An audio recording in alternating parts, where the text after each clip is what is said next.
Hello student, आज की इस क्लास में हम आपको लेकर आए हैं जो आज आपके उच्च माध्यमिक परीक्षा यानी सीनियर सेकेंडरी कक्षा 12 का हिंदी कंपलसरी यानी हिंदी अनिवार्य का जो आपका पेपर हुआ है उसकी हम आपको आंसर की लेकर आए हैं। यानी इस क्लास में हम आपको जो आपके ऑब्जेक्टिव टाइप ABCD वाले क्वेश्चन थे उनको और खाली जगहों और जो भी आपके गद्यांश पद्यांश के शीर्षक वगैरह जो क्वेश्चन है उससे रिलेटेड उन सब क्वेश्चनों को हम आपको इस पेपर के इस क्लास के अंदर पेपर को सॉल्यूशन करवाएंगे। तो ज़्यादातर जो बच्चों को डाउट होता है वो दोस्तों ये होता है कि आप क्या करते हैं कि ऑप्शन ऑब्जेक्टिव टाइप वाले क्वेश्चनों को गलत करके आते हैं या उनमें आपको ज़्यादा डाउट होता है, उसी के अकॉर्डिंग हम आपको इस क्लास को लेकर आए हैं। तो चलते हैं प्यारे बच्चों,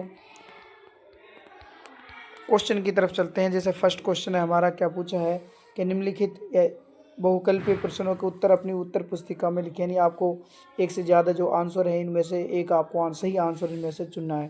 जैसे पहला क्वेश्चन है, तो आप देख सकते हैं कि क्या पूछा है, चूरण वाले भगत जी चूरण बेचकर एक दिन में अधिकतम कितने पैसे कमाते थे। तो आपको पता होगा प्यारे बच्चों क्या कितने कमाते थे, 4 आने। ठीक है, तो ऑप्शन ए इसका क्या हो जाएगा, आंसर हो जाएगा, सही आंसर इसका हो जाएगा। नेक्स्ट क्वेश्चन है अगला हमारा, पहलवान की ढोलक पाठ में उठा पटक दे के अर्थ को प्रकट करने वाली ढोल की ध्वनि इनमें से कौन सी थी। यानी उनकी ध्वनि पूछी आपकी, उसमें से कौन सी ध्वनि थी। तो आपको याद रखें कि चट गिड धा, कौन सी थी, चट गिड धा। ठीक है, यानी ऑप्शन बी आपका इसमें राइट आंसर हो जाएगा। नेक्स्ट अगला क्वेश्चन पे चलते हैं। क्या पूछा है, अंबेडकर के विख्यात भाषण एनिहिलेशन ऑफ कास्ट का हिंदी रूपांतरण किस शीर्षक से किया गया है। तो किस शीर्षक से किया गया है, वो है आपके जाति भेद का उच्छेद। किससे किया गया है, जाति भेद का उच्छेद। ठीक है, ऑप्शन ए इसका हो जाएगा। नेक्स्ट क्वेश्चन है, हरिवंश राय बच्चन का काव्य दर्शन है कौन है भाई। क्या पूछा है क्वेश्चन, हरिवंश राय बच्चन का काव्य दर्शन है, तो वह है आपके हालावाद। कौन सा है, वो हो जाएगा आपके हालावाद। ठीक है, यानी ऑप्शन सेकंड यानी ऑप्शन बी इसका हो जाएगा। नेक्स्ट अगले क्वेश्चन की तरफ चलते हैं आपके एवं में अभी नेक्स्ट क्वेश्चन है, निराला की बादल राग कविता किस काव्य खंड में प्रकाशित हुई है। किस काव्य खंड में, वो है आपके परिमल। ठीक है, ऑप्शन बी परिमल। नेक्स्ट क्वेश्चन है हमारा, अर्थ राति गई कपि नहीं आऊं, तुलसीदास ने इस पंक्ति में कपि कहकर किसे संबोधित किया है। तो डियर स्टूडेंट किसको संबोधित किया है, तो वह है आपके हनुमान को। किसको क्या है, हनुमान को। ठीक है, तो इसमें हो जाएगा ऑप्शन दे हो जाएगा। नेक्स्ट अगला क्वेश्चन है, सिल्वर वेडिंग कहानी में बाल जति किसे कहा गया है। यानी क्या पूछा है कि बाल जति किसे कहा गया है, तो वह किशन दा को कहा गया है। किसको, किशन दा को। ठीक है, तो ऑप्शन सही इसका हो जाएगा। नेक्स्ट अगला क्वेश्चन है, जूझ कहानी के नायक पर सर्वाधिक प्रभाव किसका पड़ा। तो किसका पड़ा है दोस्तों, वह है आपके सोनल देकर गुरुजी का। किसका, सोनल देकर गुरुजी का, यानी ऑप्शन दे इसका राइट आंसर हो जाएगा। नेक्स्ट अगले क्वेश्चन पे चलते हैं, जनसंचार के किस माध्यम में सर्वाधिक ज्ञानेंद्रिय सक्रिय होती है। ज्ञानेंद्रिय कहते हैं आँख नाक कान वगैरह सारी, तो ये ज्ञानेंद्रिय में आती है। तो कौन सा क्या है संचार का माध्यम, वो है आपके इंटरनेट। ठीक है, कौन सा है, इंटरनेट, यानी ऑप्शन सही इसका क्या हो जाएगा, राइट आंसर हो जाएगा। नेक्स्ट अगले क्वेश्चन पे चलते हैं, भारत में वेबसाइट पर विशुद्ध पत्रकारिता शुरू करने का श्रेय किसे जाता है। यानी जो भारत में वेबसाइट पर जो विशुद्ध पत्रिका शुरू करने का की थी वो किसने शुरू की थी, तो वह आपके तहलका.com। किसने की थी, तहलका.com ने। ठीक है, तो ऑप्शन है इसका राइट आंसर हो जाएगा। नेक्स्ट अगला क्वेश्चन है, इनमें से पश्चिमी हिंदी की बोली है, तो आपको पता है दोस्तों वो कौन सी है प्यारे स्टूडेंट, बुंदेली। कौन सी है, बुंदेली। पश्चिम पूरा देखो, ये जैसे अपना भारत का मैप हो गया। ठीक है, तो इसमें उत्तर दक्षिण पूर्व पश्चिम। ठीक है, तो पश्चिम की पूछे तो कौन सी हो जाएगी आपकी, बुंदेली। ठीक है, ऑप्शन बे इसका हो जाएगा। ठीक है, ऑप्शन बे। नेक्स्ट अगला क्वेश्चन की बात करते हैं, इनमें से किस भाषा की लिपि देवनागरी है। तो आपको जैसे पता है कि हमारी हिंदी भाषा भी किस में लिखी जाती है, देवनागरी लिपि में लिखी जाती है। इसको क्या है, बाएं से दाएं तरफ लिखते हैं। किससे लिखते हैं, बाएं से दाएं की तरफ लिखते हैं। ठीक है, तो ऐसी कौन सी भाषा इनमें से जो क्या है देवनागरी लिपि में लिखी जाती है। देखो मैं आपको बता दूं, पंजाबी ये गुरुमुखी में लिखी जाती है। किसमें, गुरुमुखी में। ठीक है, गुरुमुखी इसकी लिपि है। उर्दू आपको ख़त नस्तालिक है, उर्दू की किस लिपि में लिखी जाती है, ख़त नस्तालिक में। तो अपनी जो नेपाली भाषा है वो किस में लिखी जाती है, आपकी देवनागरी लिपि में लिखी जाती है। तो ऑप्शन ए इसका राइट आंसर हो जाएगा। तो ये अपने टोटल 12 क्वेश्चन ABCD वाले थे ऑब्जेक्टिव टाइप वाले। तो आप बताइए कि 12 में से आपके कितने क्वेश्चन सही बैठ रहे हैं। नेक्स्ट हम बात करते हैं रिक्त स्थानों की, खाली जगहों में हम चलते हैं।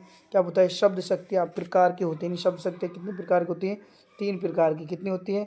तो इसमें क्या आ जाएगा, पहले में 3 प्रकार की होती है।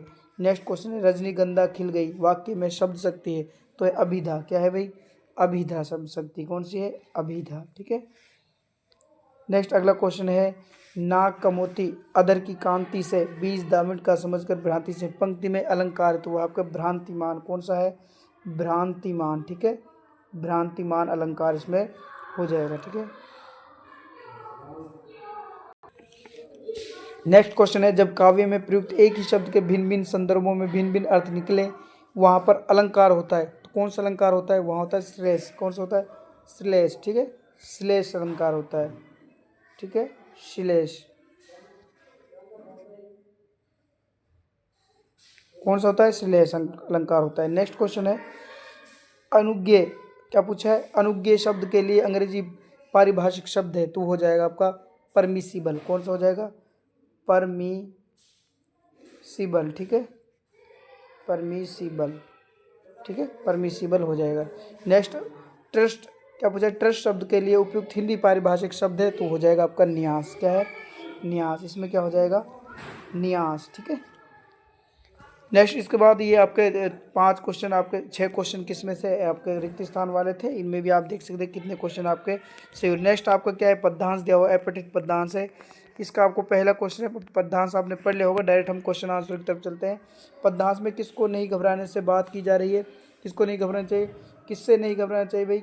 वह है विघ्नों से। किससे? विघ्नों से, यानी ऑप्शन सही इसका हो जाएगा। नेक्स्ट है इसमें पद्यांश में प्रयुक्त गुणना। गुणना शब्द का अर्थ क्या है? तो गुणना शब्द को होता है मनन करना। क्या होता है? मनन करना। ठीक है, इसका भी हो जाएगा ऑप्शन से राइट आंसर हो जाएगा। नेक्स्ट है इनमें से गिरी शब्द का पर्यायवाची शब्द क्या है? तो गिरी शब्द का पर्यायवाची शब्द है अचल। क्या है? अचल। नेक्स्ट क्वेश्चन है क्या पूछा है? पद्यांश का उचित शीर्षक, यानी इस जो ये पद्यांश हमने पढ़ा है या जो पद्यांश ये आपका एपिटिक पद्यांश आया है इसका क्या उचित शीर्षक क्या है? इसके 2 शीर्षक हो सकते हैं, जैसे मातृभूमि। क्या हो सकता है? मातृभूमि। मातृभूमि की वंदना। ठीक है। और दूसरा इसका हो सकता है देश प्रेम। ठीक है, दोनों में से लिख सकते हैं आप, देश प्रेम भी इसका शीर्षक हो सकता है।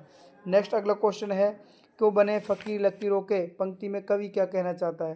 तो इसमें कवि क्या कहना चाहता है? इसमें कवि भाग्यवादी ना बनने का संदेश देता है। किसका संदेश देता है?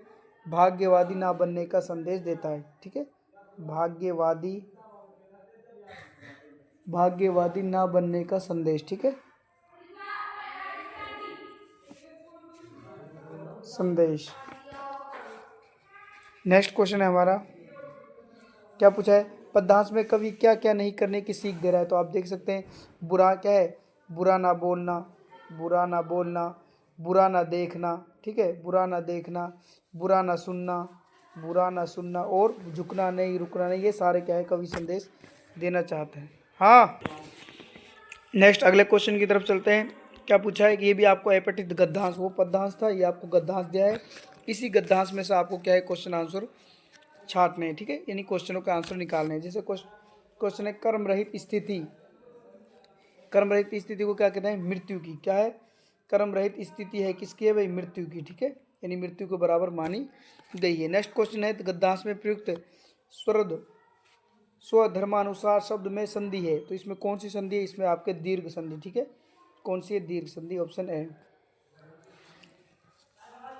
नेक्स्ट अगला क्वेश्चन है कौन सा मनुष्य दूसरों को भी प्रिय हो जाता है? तो कौन सा मनुष्य है जो दूसरों को प्रिय हो जाता है? वो है जो स्वयं से मित्रता करता है। कौन है? जो स्वयं से मित्रता करता है। ऑप्शन से इसका राइट आंसर हो जाएगा। नेक्स्ट अगला क्वेश्चन है, ये भी आपके एक एक नंबर के छोटे छोटे क्वेश्चन है। गद्यांश का उपयुक्त शीर्षक लिखिए। क्या पूछा है कि गद्यांश का उपयुक्त शीर्षक आपको बताना है? तो इसका शीर्षक क्या हो जाएगा? मानवीय स्वतंत्रता या स्वयं से मित्रता। या तो आप लिख सकते हैं मानवीय स्वतंत्रता, ठीक है, या फिर स्वयं से मित्रता, स्वयं से मित्रता। ठीक है, ये दोनों में से आप कर सकते हैं। नेक्स्ट अगला क्वेश्चन है मनुष्य को क्या करने की स्वतंत्रता होनी चाहिए? तो स्वयं से मित्रता निभाने की। क्या है? स्वयं से मित्रता निभाने की, मित्रता निभाने की। ठीक है, नेक्स्ट अगला क्वेश्चन है, इसी में क्या पूछा है, मनुष्य की स्वयं से मित्रता निभाने की क्या कसौटी है कि उसकी क्या है, जीवन के हर पहलू में स्वयं को स्वीकार करें। क्या है कि जीवन के हर पहलू में स्वयं को स्वीकार करें। ठीक है, नेक्स्ट इसके बाद ये आप देख सकते हैं छोटे छोटे आपके क्वेश्चन आंसर थे। ठीक है, इनको भी आपने कर लिया होगा, जैसे जनसंचार के मुद्रित माध्यम का संक्षिप्त वर्णन कीजिए। ठीक है, रेडियो नाटक के बारे में संक्षिप्त टिप्पणी लिखिए। ठीक है, इस तरह ये आपका कंप्लीट का है। इसमें आपको क्या करना है, कुंवर नारायण या फिर हजारी प्रसाद द्विवेदी इसका साहित्यिक परिचय आपको देना था। ठीक है, उषा कविता में व्यक्त प्राकृतिक सौंदर्य की विवेचना कीजिए। अम्बेडकर की कल्पना के आदर्श समाज का स्वरूप स्पष्ट कीजिए, यानी उसकी क्या कल्पना थी। ये सारा क्वेश्चन आपको इस तरह करने थे। ये हमने जो आपको इसमें मेन चीज़ें बताई हैं वो ये थी,